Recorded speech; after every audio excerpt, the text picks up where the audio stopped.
This is Makeup, Movies, and Stuff, where I do my makeup, talk about movies, and stuff. Today we're going to take a look at Halloween. If you are new to this channel, I am doing a review of the movies that the metalcore band Ice Nine Kills does songs about. And I end the video with a rundown of the And I end the video with a rundown of the Ice Nine Kills song and how freaking great it is. But the focus is the movie itself, and I do a makeup look based on that movie while I talk. Let's see.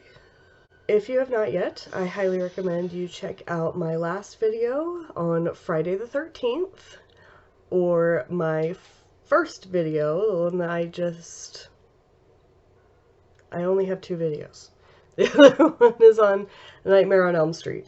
Admittedly, the Friday the 13th video was not a great edit. I had some issues with the video editor that I had been using. I was trying it out for the first time, and it turns out that it was total crap, and I only found that out after I had finished editing the entire video. So I had to go back and do it again. I wanted that video to come out in September. It ended up coming out sometime mid-October-ish.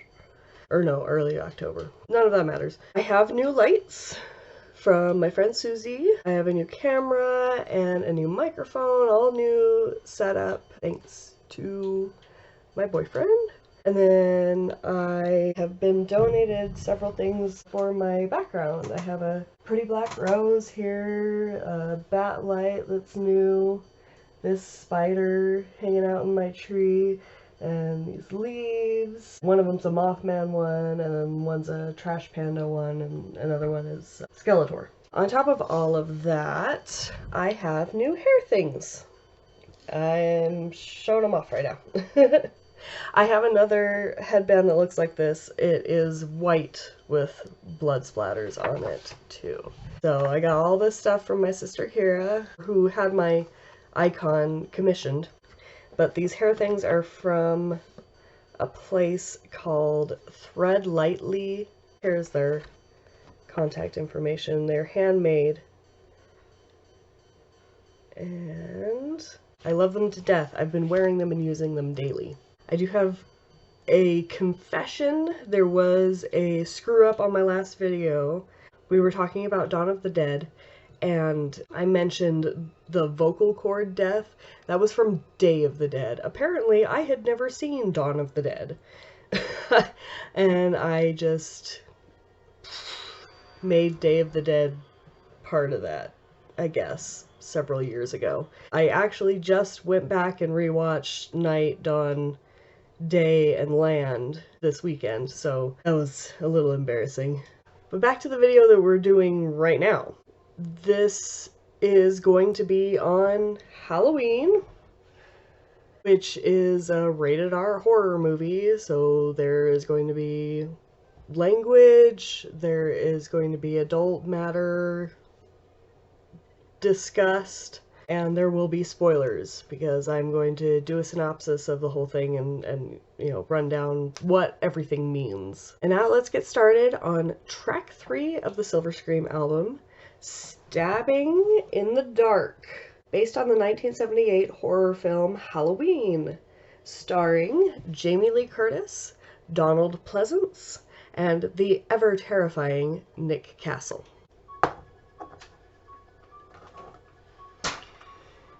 In Haddonfield, Illinois, it's Halloween night, 1963. Someone is watching 2 teenagers getting frisky on the living room couch, voyeuristically through a window. They go upstairs. Hold on.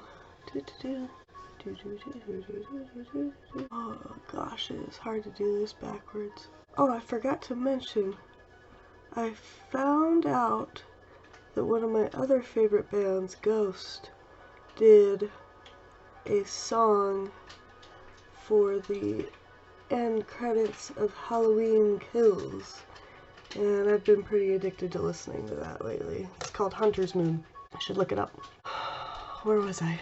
They go upstairs to mess around for a whopping 30 seconds, and the unseen person goes inside the house.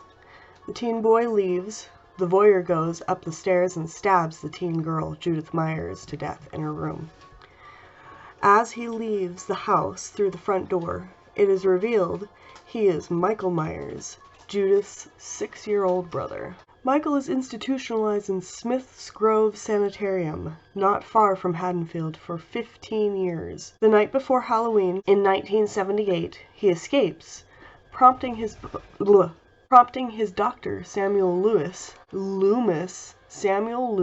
to chase after him. Myers kills a mechanic for his overalls, robs a store for knives, rope, and a creepy-ass mask. Okay. Laurie Strode is 17, a studious, chaste, and bland high school student. The day following the mass inmate escape, she and her friends discuss their plans for Halloween night. Laurie, ever dutiful, is babysitting, while her friends are planning on hooking up with their boyfriends, whilst also babysitting. Real nice. A formidable masked figure stalks Laurie after he sees her leave a key at the old, haunted, abandoned Myers house her dad is trying to sell. He watches her walking to school, walking home, driving around, and at the house where she's babysitting. All the while, Dr. Loomis is desperately trying to find Myers before anything bad happens, like murder and stuff. He finds Judith Myers' tombstone has been stolen from her grave and searches the old Myers house. He sets up a kind of stakeout outside said house. Myers stalks the other teens and picks them off one by one. The boy Laurie is babysitting insists he keeps seeing the boogeyman haunting the street. One of Laurie's friends calls her, but before the friend can talk, Myers strangles her with the phone cord. Yeah. Phones used to have cords. She just squeals and makes sex-like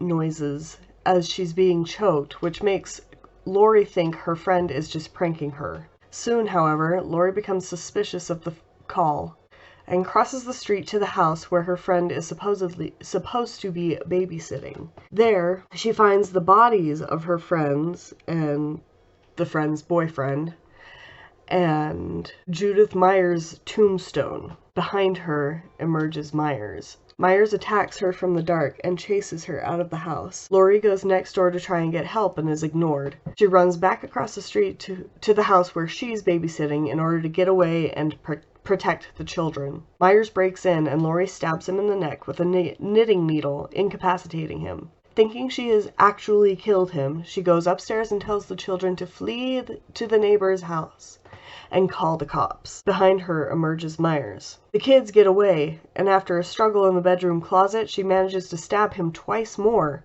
downing him again. She takes a breather just outside the room. Behind her emerges Myers. Dr. Loomis appears and shoots Myers in the torso 6 times, causing him to fall to his death out the second-floor window. Laurie simply asks, sobbing, if that was the boogeyman, and Loomis says it was. Behind her, just kidding. But Loomis returns to the window to find Myers has disappeared. All is still and quiet in and around the house, and Myers is still at large. Okay, now I'm done reading. It's like playing a video game, but like the controls are all reversed. Like it's easier one way and harder another way. Straight up with this. There, that should flatten that out, right? This is only my second time using a glue stick for eyebrows, which I'm surprised I haven't done it before. I get most of my makeup tips and style from what I've seen drag queens do. I love drag. I just adore it. Anyway, they do this to their eyebrows all the time. I was like, man, my eyebrows aren't that bushy. Or, like I did with Jareth, I just pluck the damn things out. This is difficult to do. I don't know if I'm supposed to be brushing it in between applications. Probably not, huh? There we go. Getting it. I'm getting it. Shit, I swear to God. Did not think doing this backwards was going to be that hard. Let's get one more coat of glue on and then we will start painting the face white. So this all kind of starts with a man named Irwin Yablans. He ended up being the executive producer of Halloween, but he started out unloading trucks at Warner Brothers, which was kind of a hell of a task because one film back then was 2 cans and 100 pounds of film. And that was the kind of stuff that he was unloading on the daily. Seriously though, have you ever played a video game where the controls are reversed? I swear to God, they do that with flying in every video game, and that's why I'm not good at flying. Okay, let's let that dry. After he was unloading trucks at Warner Brothers, he went into booking movies. He became a booker, which basically means that he literally booked movies into theaters. He was the guy that was like basically promoting movies to theater managers all over the country and getting the film distributed, basically. He was also in charge of doing the sneak previews. Once upon a time before the internet, they could show people movies before they came out and get feedback on them without spoilers going out. So that's what they did. They would go and they'd have test audiences screen these movies and see what they could improve on. Well, apart from actually setting these sneak previews up, Irwin was often asked his opinion on the movies. And his wife at one point said, well, if you know so much about movies, why don't you make one? He wasn't sure at first because, I mean, his career was already kind of iffy because movies were considered a dying business since TV had come along. People were, able to watch things in the comfort of their home. They thought that movies would die out and I find it similar to today's, streaming is the future issue.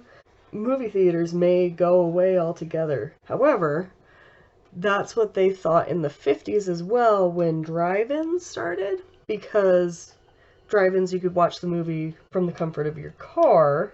You know how movie theaters is.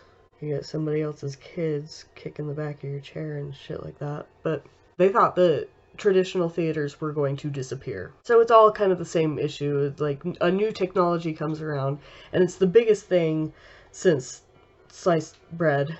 People think that the older technology is going to go away, and it never fully... You can't ever fully get rid of old technology. We still have books, I'm not sure where I was going with that. Anyway, his wife said, why don't you make them? Irwin found this guy, John Carpenter, the director of Halloween. He was, at the time, kind of known as just this hunky guitar player in a band.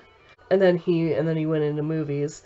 And the first movie he made was a movie called Dark Star. And it was a futuristic space. It looks like fun, I'll say that. The art director said that on that set it was like scotch tape and chewing gum out of the trunk of their cars on weekends, kind of a movie. And then John was able to do a remake, reboot kind of thing, a modernization of a Howard Hawks film, which was one of his favorite directors. I looked him up. He's known for his westerns. The movie that they were modernizing was called Rio Bravo.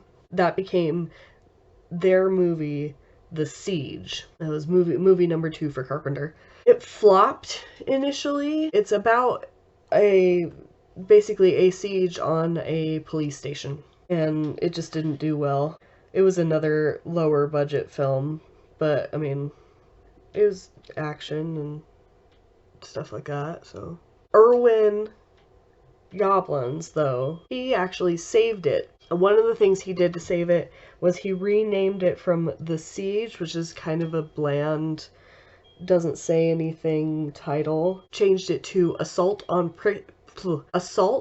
Precinct 13. After he did that, it kind of picked up in England, surprisingly. It was doing very well overseas as opposed to over here. It won first prize at several film festivals over there in England. John wasn't known for horror yet, obviously. He'd only done 2 films, and I mean, one was horrible, but it wasn't horror. So, I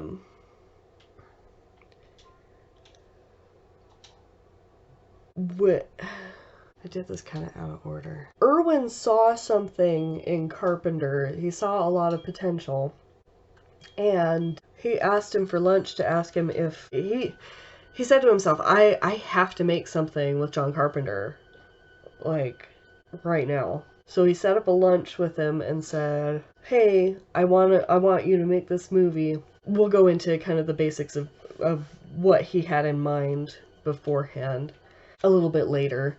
But the point is that Carpenter, he said he would do it, but he wanted $10,000 out of the budget that Irwin had come up with a man named, I'm going to use his last name, it's Akkad, because I can't say the rest of his name. But that guy had put up only $300,000 for their budget. That's it. That's all they had. And of that, Carpenter wanted $10,000 to direct, write, do the music, everything. He was going to have full control, and that was his price.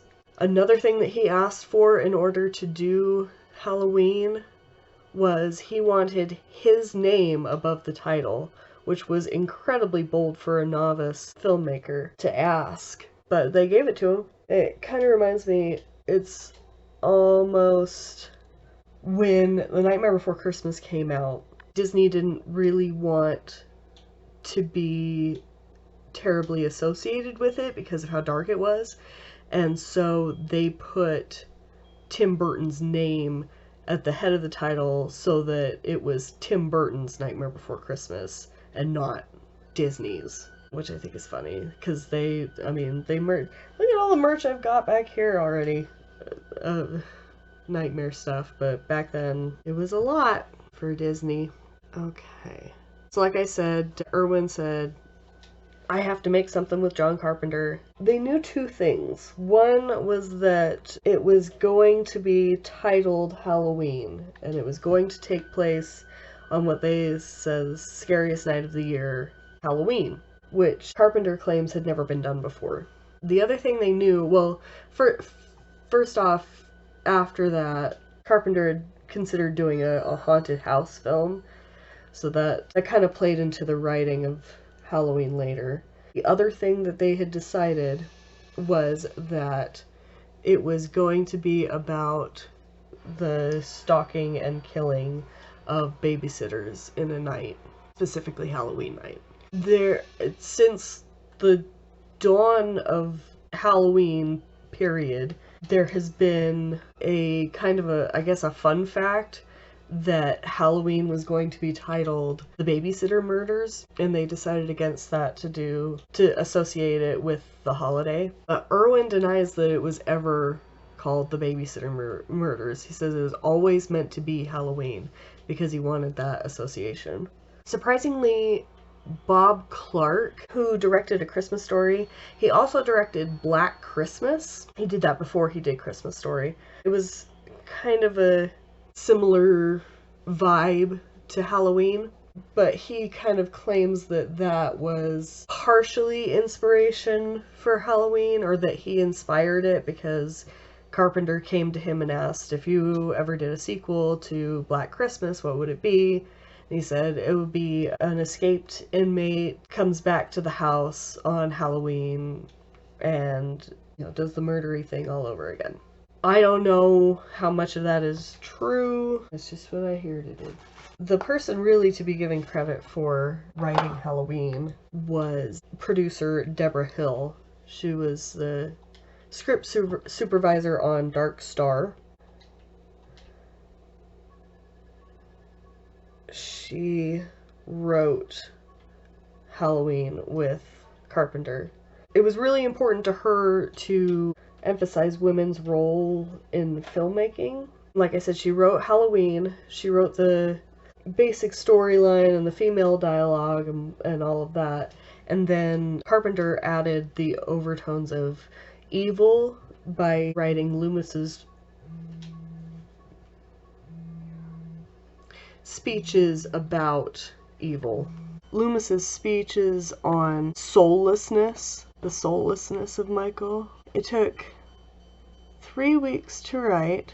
The hopes was that they would get a boo or a scare every 10 minutes. They wrote thinking of the traditions of Samhain, and the idea was that you can't kill evil. So what would happen if you had like the most evil kid you could imagine? For fuck's sake, Jesus Christ, god damn. What? Nope. And like I said before, they used a lot of haunted house, urban legend lore. Carpenter said that, like, teenagers know there's always one house in the neighborhood that, like, the bad stuff happened and, you know, you don't go near that house, that kind of thing. I was told to try an orange concealer over the purple glue stick, and I totally forgot to do it before I started going to white, so I hope this doesn't mess us up too bad. As we discussed in Friday the 13th, they get the teenagers isolated from any sort of adult supervision and or help, and it's just like, it's Halloween night, your kids are out literally going door to door trick-or-treating. Where the fuck are all the parents? Like in Hocus Pocus it makes sense because the whole town is going to the party in town hall. That's where all the adults are and that's why they need babysitters. But there's no real good reason why everybody is gone on Halloween, especially when you see kids trick-or-treating. Where are those people?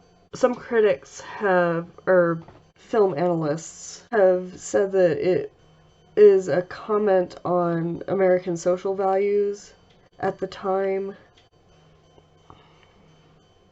I don't think that's working. That's fine.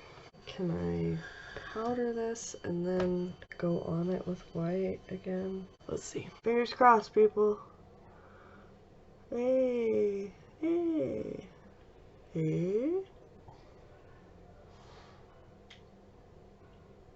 That's not terrible. Not the greatest, but it's not terrible. The movie also kind of goes over the dangers or the dark side of suburbia, where it's like this kid from this normal family just up and kills his sister one night after he catches her having sex. But where that's a motive in Friday the 13th, it seems like it's more incidental in Halloween. Like, yeah, she had sex and then he killed her, but Michael doesn't have any emotion or, like, I don't know, it just seems kind of weird that he would be reacting to a moral choice where in this it's more, he's just pure evil and he just up and killed his sister. I mean, a lot of serial killers come from suburbia. It's not that far off to have this kind of a story. That was a huge deal. They wanted to make it feel like it could happen to anyone, anywhere. Like, why is this one being so uncooperative? Like, this could be your town. You could have some psycho just up and down the street killing all the kids. Let's powder that again. Layers, layers, layers. They wanted something that had The Exorcist's impact, and I think a lot of that was they were equating sex with violence. Like, you can't lay hands on somebody and kill them and not have it be intimate. These eyebrows are just gonna piss me off.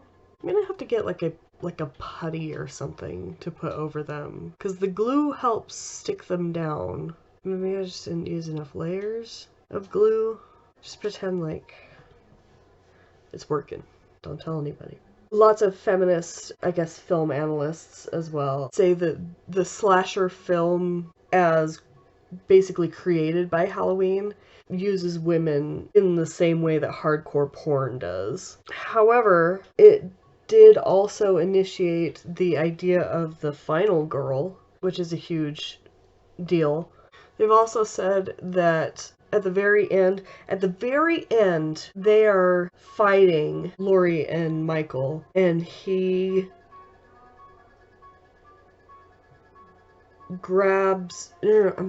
she grabs his mask as she falls over the railing of the staircase, and it reveals Michael's face. Some people have said that was included for male pleasure because it gives a feeling of being submissive to the female's power, so that when they get their power back, it's that much more impactful. I think that's interesting, but I guarantee that was not something that was thought of when it was written. It was just meant to be. Yeah. Irwin said that he wanted to make a movie that was similar to the radio broadcasts that we used to listen to as a kid, specifically Inner Sanctum and Lights Out. They were popular horror series on the radio. He said that radio horror is so much more effective because, quote, nothing you could play on a screen could match what I would conjure up in my mind. He wanted to make something that was more theater of the mind, not a lot of gore, and the intent was to legitimately scare and not repulse. He said, drag their eyes to the right and scare them on the left. Like I said, they only had a budget of $300,000. $10,000 of that went to Carpenter. $20,000 went to Donald Pleasance because he was an experienced actor, a veteran actor at that point. Jamie Lee Curtis only received $8,000, and Nick Castle, who was Michael, he got $25 a day. That's it. They wanted it to be more Hitchcockian, more nuanced, the use of shadows and negative space, like the shot of Laurie up against, so this is the blackened room, and she's up against the wall by the door frame, and slowly, what's the next step?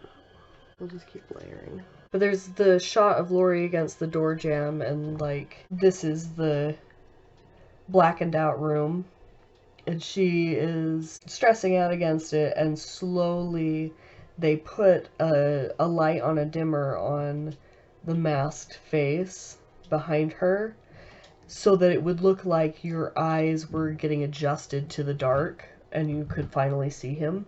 Things like that really terrify, because it's so real. It's so, I don't know, primitive fears. It was put together by a bunch of family and friends with multiple jobs on set. Barely out of high school, most of them. That's the kind of movie that it was. In the opening, there's a rhyme from what I found on the internet. It's black cats and goblins and broomsticks and ghosts, covens of witches with all of their hosts. You may think they scare me, you're probably right. Black cats and goblins on Halloween night. Trick or treat. I actually think it's a song. I think it's sung. I think it was a song. And then there's the jack-o'-lantern with the black background closing in on the eye socket, which gives you the feeling that you're taken into the perspective of the killer. They did the same thing with Halloween 2. There was a skull inside the pumpkin once the light went out. I just thought that was cool. But like I said, you're taken into this perspective of the killer. In that way, it's very similar to Friday the 13th, which, you know, that was their source material, basically, was Halloween. And they were like, we're gonna make Halloween again in a camp, and we're gonna put a bunch of blood in it. I do want to point out that the teenagers in the opening scene are literally upstairs for like 30 seconds, and there's no way they could have fucked in that time. I just thought it was funny. It's one continuing shot, or you're supposed to think that it's one continuing shot, but they were using a Steadicam, and the very first Steadicams, they could only film for like 4.5 minutes. That was it. That was your entire film cartridge. So what they ended up doing is taking about 100 takes of this continuing shot, and then they had very careful cuts. Like Michael, from our perspective, puts on the clown mask, and then you're seeing through the eye holes. That was a cut, but just to keep the flow going. Literally everything was done as the shot was progressing. They would like set something up, and then they were literally jumping out of windows to get to the next spot to get out of the way of the shot. It was 4 minutes and 26 seconds of film, yeah.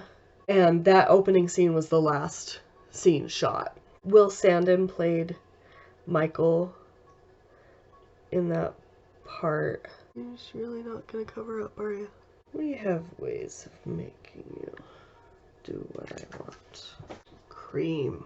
Will Sandin played Michael as a kid, and I thought that Laurie removing Michael's mask at the end was meant to be a callback to them removing the clown mask at the beginning. And clowns seem to come up surprisingly frequently in the Halloween movies. Michael's in a clown costume. One of the masks that they considered for Michael was a clown mask, like a sad clown mask. Jamie, who is meant to be Laurie's daughter in Halloween 4, when she has one of her breakdowns when she's looking for her costume, she's in a clown costume.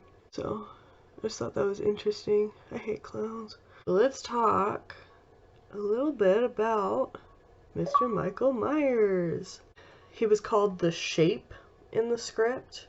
The name Michael Myers came from this random guy who entered Assault on Precinct 13 into the London Film Festival, where it won first place. Apparently the family wanted some kind of compensation after Halloween went well, but they literally didn't have any part or participation in the making of Halloween, and so it was denied. Is that gonna hold that down? I mean, that's good enough. We'll just blend it out with more powder. He was played, as I said before, by Nick Castle. He also played guitar with Carpenter, and he was this, what he calls a big tomato in Dark Star. It's this round red creature that he would like sit behind and like wiggle and bounce and stuff to make it interact. He just wanted to hang around on set. Like, he had just heard that John was doing this movie, and he literally just wanted to bum around on set.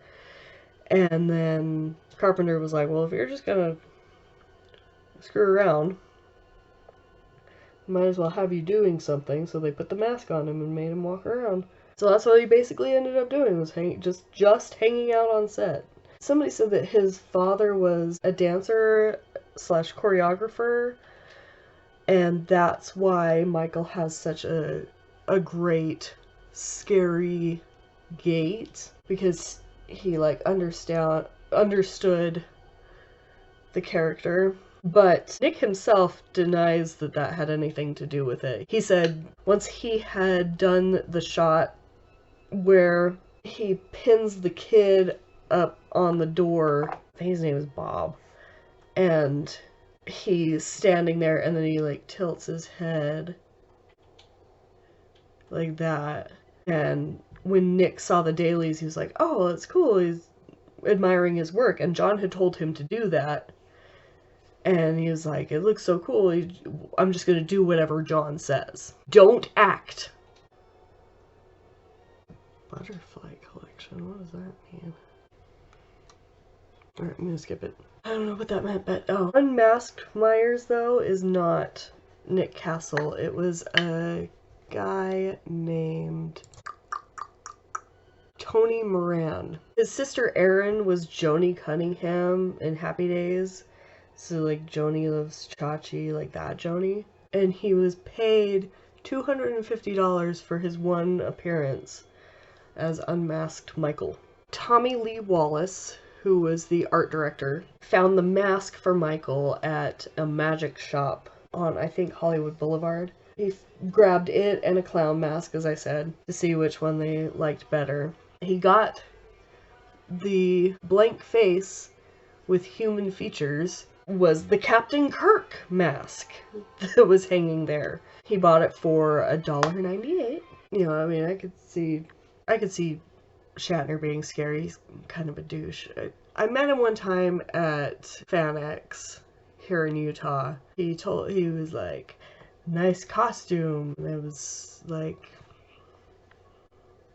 I don't like you. Anyway, they took the Kirk mask. They cut the eye holes bigger so they were more vacant and voidy.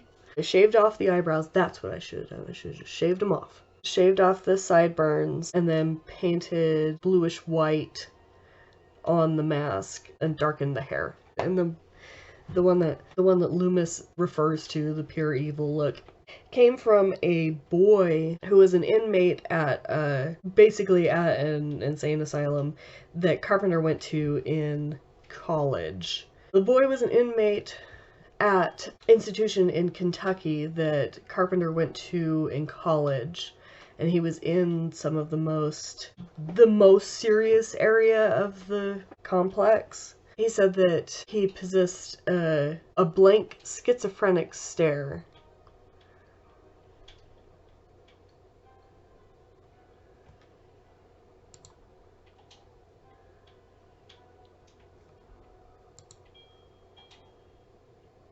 Not sure what that note means, so we're gonna skip that. Myers is silent, hasn't spoken in 15 years since the killing of his sister. I thought he kind of started the whole escaped inmate trope thing. It was like, I mean, there were always urban legends about escaped mental patients and stuff, but I feel like this was the first time it was really used legitimately in a movie. There's discussion about whether Michael is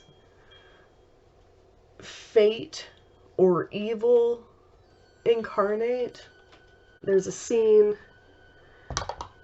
where Laurie's in class and they're talking about these two authors who appear to be made up for the classroom scene. I couldn't find, they don't have any, they're not real authors. And she says that the one had the idea of fate as being religious versus the other author saying that it was elemental. The whole time she's talking, Michael is there staring at her, so it's like very close ties. He's the boogeyman. He does seem to have otherworldly abilities, but they're so subtle that it's still scary because it's like, you know, somebody could still do that. It's just nearly impossible. It's like his disappearing, things like that. So is he the devil? Because he says he has the devil's eyes. Is he fate? Is he a fate elemental? Is he actually death? Because there's a quote that says, "Death has come to your little town, Sheriff." I find it interesting that Michael was watching the kid that Laurie was babysitting at school being bullied. He just watches him so closely. It just seems odd. I have another question. This kid was picked up when he was 6 years old, right? Which, it's interesting to think about. He was 6 years old then. Laurie would have been 3 because she's 17 in Halloween and Michael is 21. So they're fairly close in age. Anyway, this kid got picked up at 6 years old. Where did he learn how to drive? He follows Lori in the car constantly, not only, you know, outside of the fact that he stole the car in the first place and has been driving around all over town with it. Like, it takes a knowledge of driving instead of just hijacking the car to get away. I don't know. I guess it doesn't matter, but it's made it so the house has been empty since the incident in 1963. He's pure evil. He has black eyes, the devil's eyes, is what Loomis says. The dog, Lester, barks at Michael, and then he kills the dog, which it appears to be slowed footage of just holding the dog up because the foot just kind of like drops, but it doesn't drop like that. It just falls down slowly. But that was included to show how really evil Michael is. The dog was just something in his way and something that he could kill, and so he did it. You know, dog killers are evil. Dogs don't like Myers. Frequently in the series, he is getting barked at by dogs. Children seem to be aware of it too. You know, children know. The sheet ghost with the glasses, after he pins the kid with the glasses to the door, like coming up in a sheet with the eyes cut out with glasses over the top of them, that just kills me. Because he had to have gone to some effort to do that. Why? Question I have is,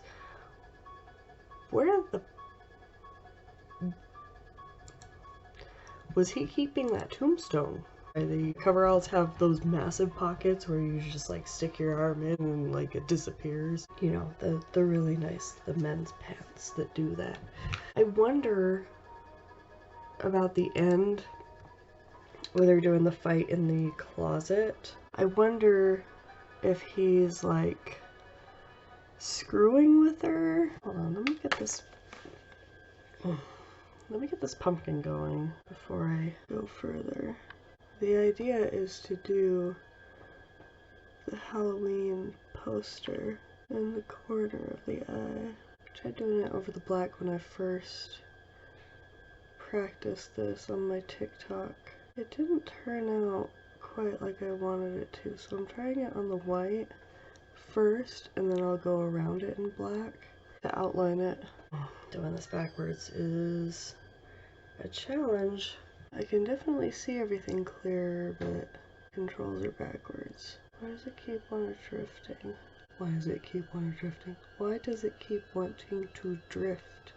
I'm just gonna blanket the orange on. I can do detailing later, just because it's taking too much time.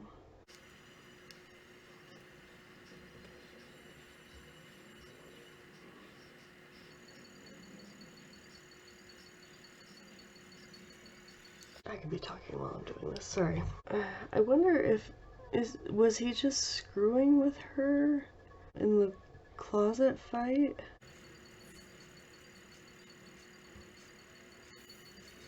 I need somebody to like come pat me on the back and be like, you've won an achievement. Drawing, makeup, backwards. This is throwing me off. I mean, Michael could have easily smashed through that closet door. He like messes with it like he's gonna open it instead. Like, oh, as a last resort, I'll smash through it. He's been smashing. He smashed the window. He's been smashing stuff everywhere. So why didn't he just whoosh, come through the door? But it does give you a chance to see Lori in hysterics. It just builds up that tension. And it makes me wonder if that might have been the inspiration for the infamous bathroom door scene in The Shining. It has a very similar feel to that. Shining came out, I think, 1980, so a couple of years after. I mean, I wonder if Kubrick fans, I mean, I'm a Kubrick fan. I wonder if they would be insulted thinking that he got inspiration from some exploitation film. Because he's supposed to be this genius that, like, almost can do no wrong, even though he's a perfectionist, and he's a little bit, or he was. He has passed away.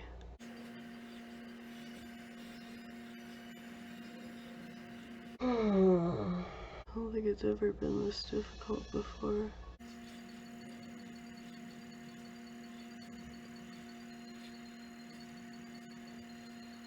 Gosh, this is hard to do. Now let's get into Dr. Samuel Lewis. Initially, the first guy that they wanted was Peter Cushing. Peter Cushing had been an actor for a long time by then, but he had just recently been Grand Moff Tarkin on Star Wars and had, like, come back into vogue. He used to do a lot of horror films with Christopher Lee, particularly Dracula films. I think they did 3 together. Peter Cushing turned it down because there was no money in it. So then, as a matter of fact, they turned to Christopher Lee. He also turned it down for money reasons. They couldn't offer really anything. It's kind of unfortunate, but it did mean that we ended up with... Wait a minute, now I'm thinking about it. So Peter Cushing and Christopher Lee were buddies. They did several Dracula films together, but they both ended up being in Star Wars at totally different times. Because Cushing was in A New Hope and Dracula. Christopher Lee was Dooku much, much, much later. But Lee later came out that he regretted turning Halloween down. He thinks that could have been huge for his career, but he turned it down.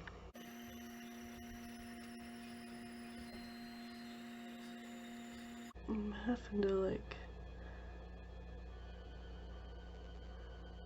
play games with my brain.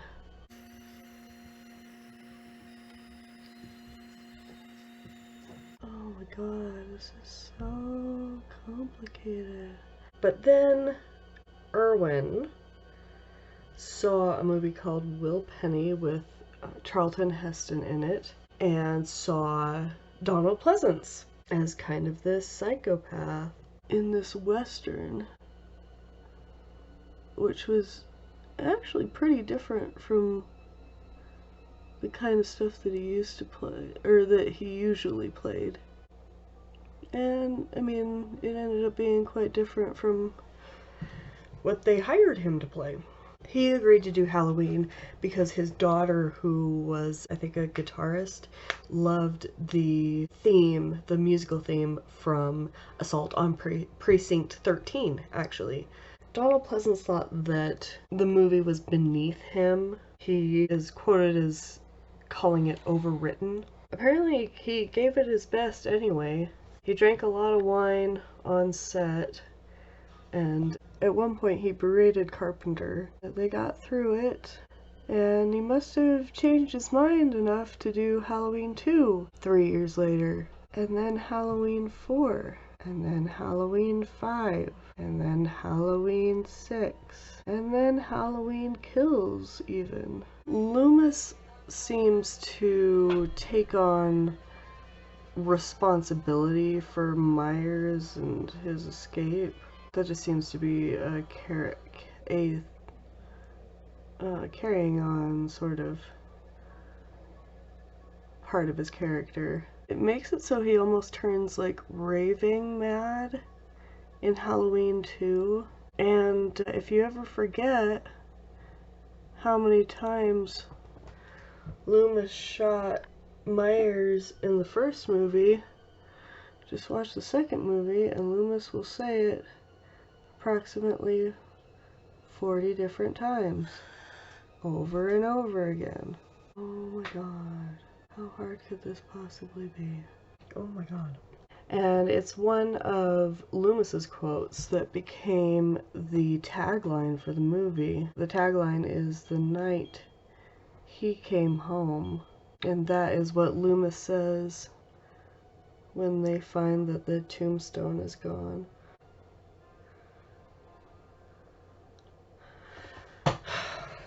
Shit, this is so hard.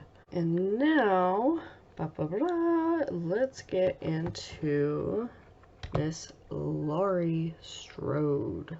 She's the chaste nerd girl, and her name reportedly came from one of John's old girlfriend's names.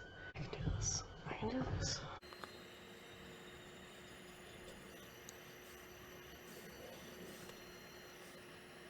I have marks on my nose now. Goody, goody, goody. Okay, we're just gonna blanket this too. It was a valiant effort, but we're gonna have to skip that brush. It's just too difficult. And I'm getting into the really important shit now. Yeah, I'm gonna have to use a darker one. They wanted Anne Lockhart for Laurie, but they couldn't get her for scheduling issues. Apparently she had a lot upcoming. They wanted her because she was the daughter of no, I think it was the daughter of June Lockhart. I'm gonna double check that. Yeah. They wanted Anne Lockhart, who was the daughter of June Lockhart. They wanted some sort of name attached to their Laurie. And I mean, they really ended up with the perfect one, Miss Jamie Lee Curtis. She was the daughter of Tony Curtis and Janet Leigh. And Janet Leigh was, I can't remember her name, but the shower scene victim in Psycho, which was kind of, I'd say, serendipitous, because they had wanted a Hitchcockian feel anyway. And they didn't realize how much they were going to get. They had Jamie, but they also, Tommy Doyle, the kid that Laurie babysits, that name came from Rear Window. And Sam Loomis is actually the name of Janet Leigh's boyfriend that goes looking for her in Psycho. They pulled a bunch of stuff from Hitchcock. There's a lot of Lees here. Tommy Lee Wallace, Jamie Lee Curtis, and Janet Leigh, and Christopher Lee, and a lot of Lees. A lot of Lees. Anyway, Jamie Lee liked to help out on set. Her wardrobe was all of $100. She was unknown at the time. She had been in a show called Columbo. I think it's a cop show, like Magnum PI or something. It was funny because she felt more like she identified with Laurie's friends. She was a smart aleck cheerleader when she was going to school. Oh gosh, this is gonna be difficult. Do not screw this up. You know what?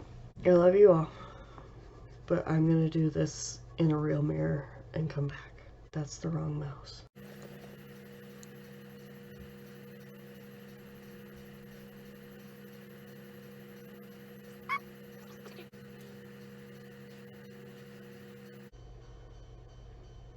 It's better than my first attempt.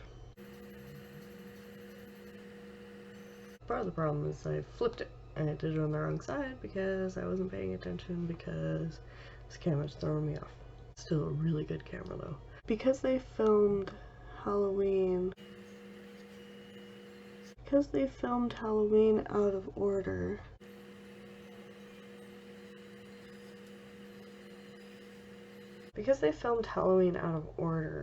John Carpenter and Jamie Lee Curtis came up with a fear meter in order for her to be appropriately scared at the right times. Laurie's father is selling the Myers house, and Michael is already there at the house when she drops the key off. So he sees her And we see him sort of play a lot with the voyeur thing, but not as much as Friday the 13th did. I think that's because we already know Michael's the killer. We already know that that's Michael. We want to see him as much as we can. There we go. I'm getting it. And Lori is singing a song about being alone together. But I mean, she's not completely like clean and everything. She smokes weed with her friend in the car. It has less to do with morality than Friday the 13th and those kinds of movies. But it makes it seem that way. I don't know. I think it's telling and brave that when Lori is telling the kid that the boogeyman won't get them because she says, I'm not about to let anything happen to you. And the kids don't get hurt.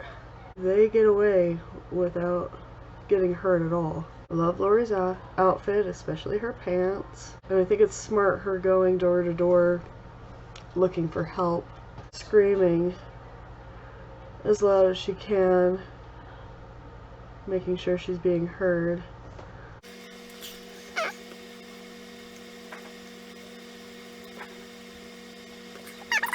She's being chased across the street by Michael. Michael is there watching her, walking like he does. And then she finally gets in the house that she's babysitting at, and she locks the door, and then she turns off the lights. It's like, why? Like, he knows that they're in there. Why did she turn off the lights? Is it like Halloween rules? Like, oh, lights are off, candy's gone. Can't go in that house. Anyway, her friend Linda Vanderklok was played by PJ Souls, who was the tomboy in Carrie. And for some reason, I just hate her stupid hat in Carrie. Like, take it off. It looks stupid. Especially at the dance. Like, you couldn't put it away for one night.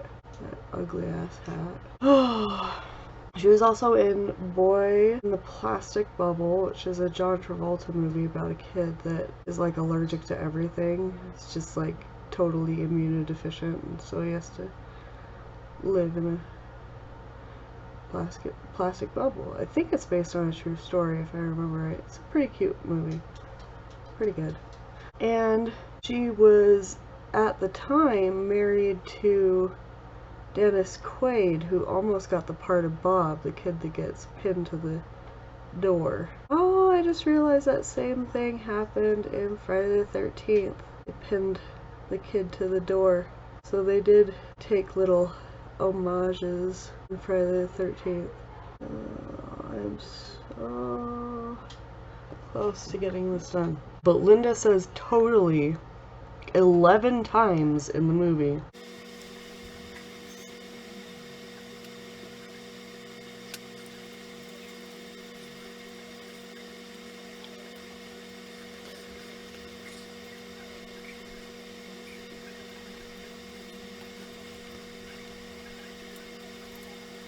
I seem to remember hearing several years ago that PJ Souls, who played Linda, kept making gagging, choking noises as she was going down in her death scene, just so she could have more screen time. I find that funny.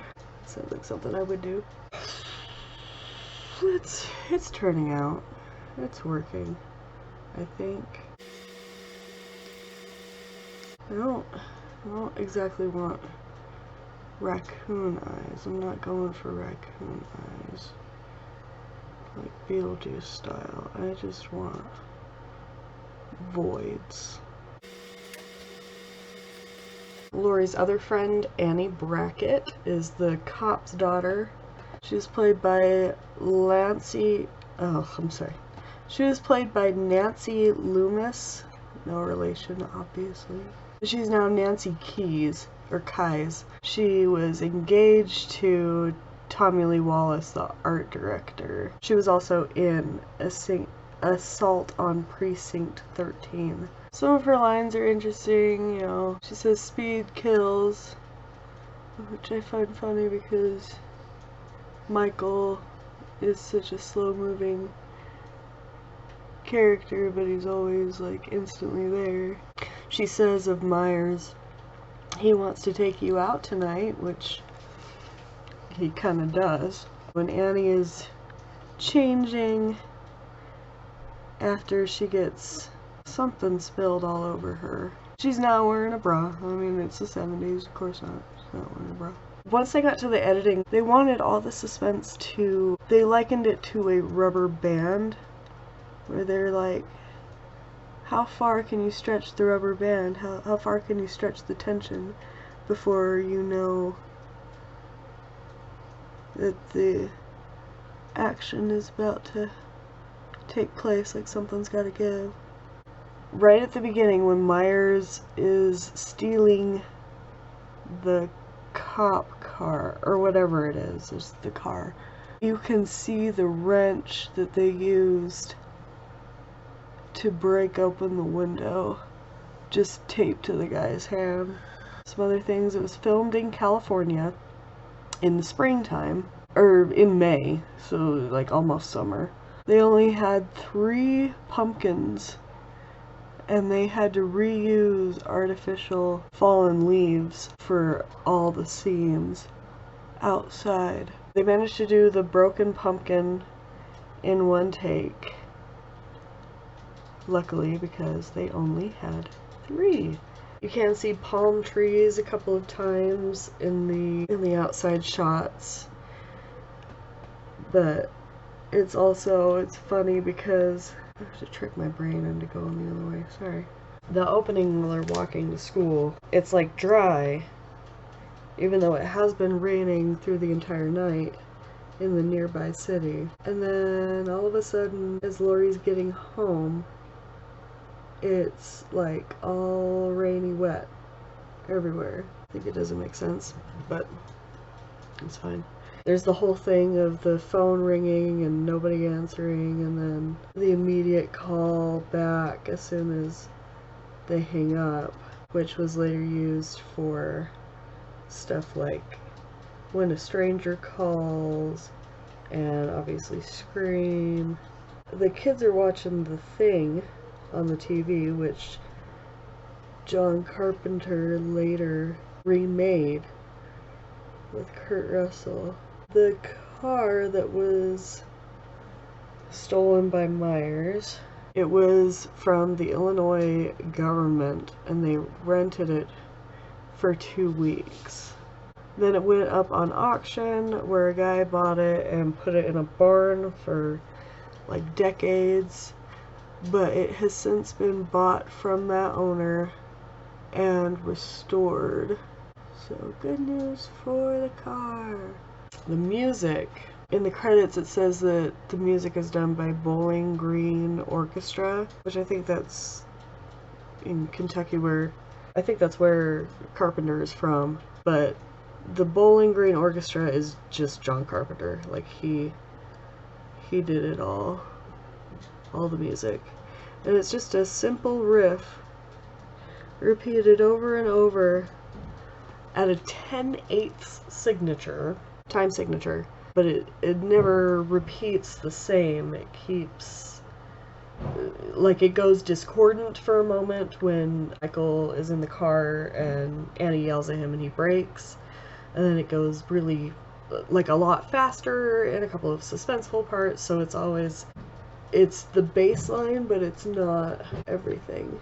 I couldn't figure out what the crap 50s doo-wop song that they were listening to in the car was, but it turns out it's actually John Carpenter and a band called the Coupe de Villes, so it was actually his untitled song. And then they also play Don't Fear the Reaper in the car while they're smoking weed. Like, it just is so Blue Oyster Cult. It's just so cliche. I watched this with subtitles just recently, and the captions will come up with things like, my favorite one is abrasive synth, just goofy. But the music ends up being one of the best assets of the movie. For the 40th anniversary, Trent Reznor of Nine Inch Nails and Atticus Ross did a kind of a remake or a remix.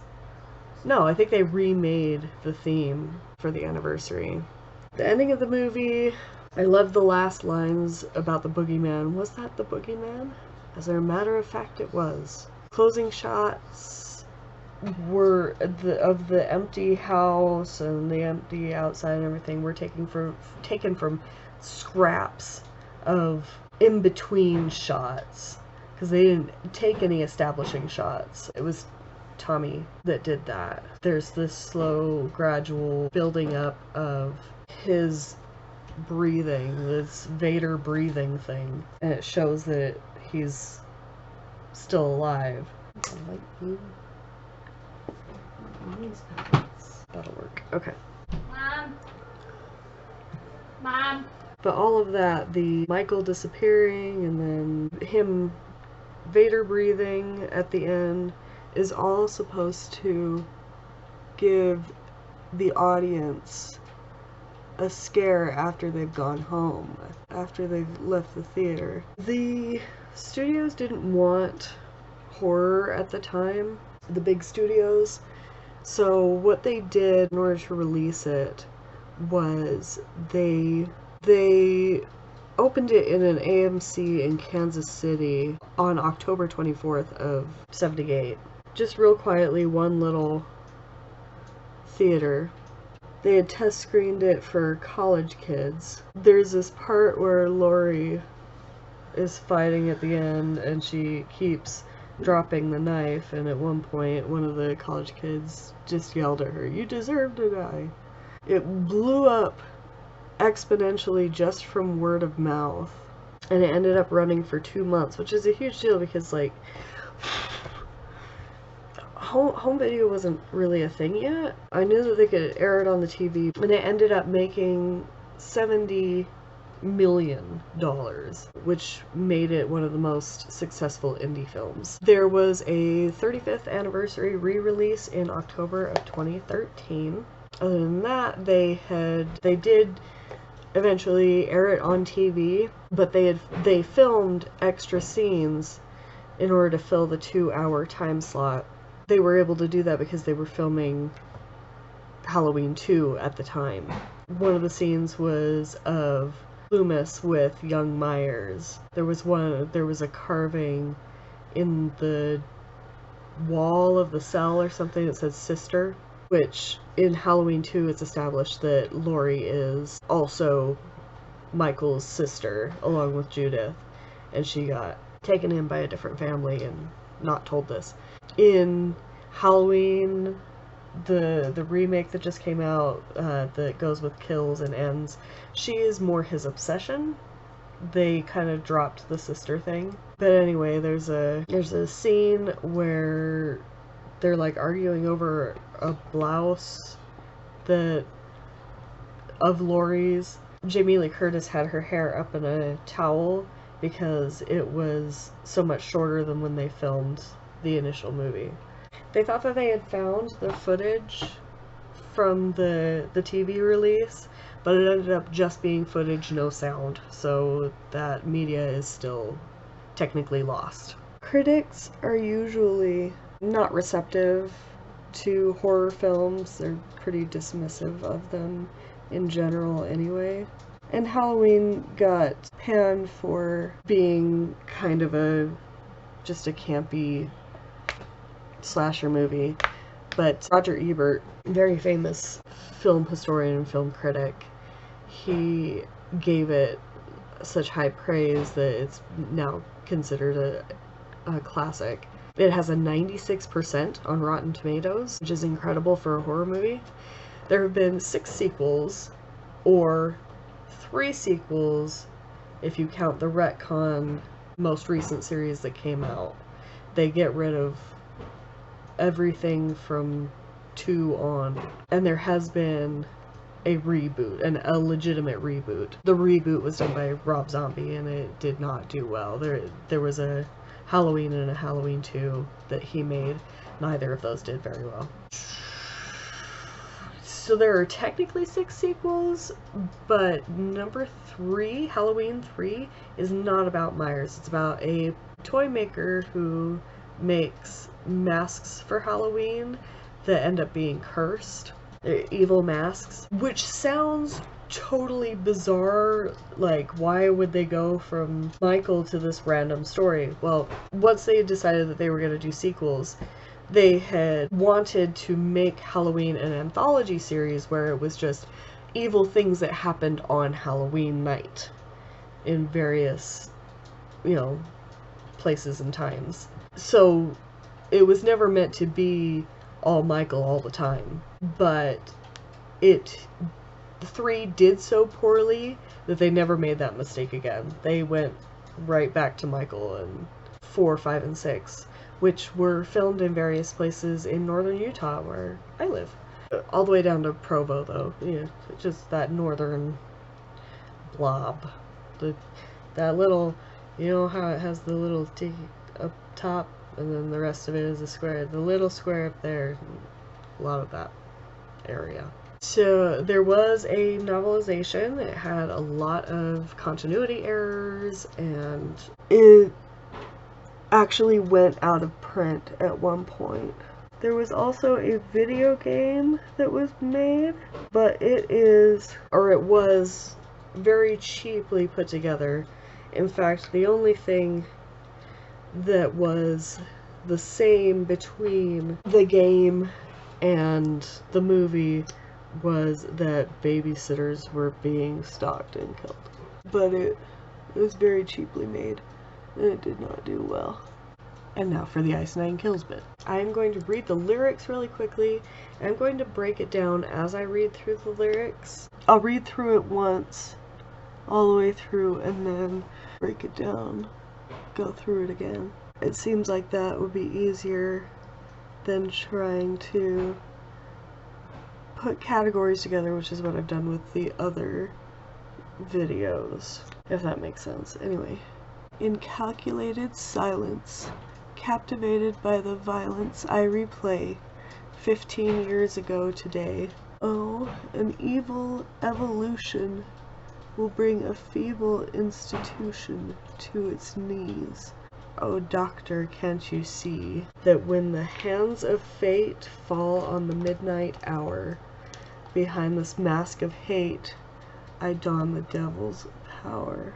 Mask of hate. Yeah, I said that. These are the devil's eyes. The devil's eyes. Go. A former portrait of perfection, painted without plight. Now Haddonfield's my battlefield, your kids won't make it home tonight.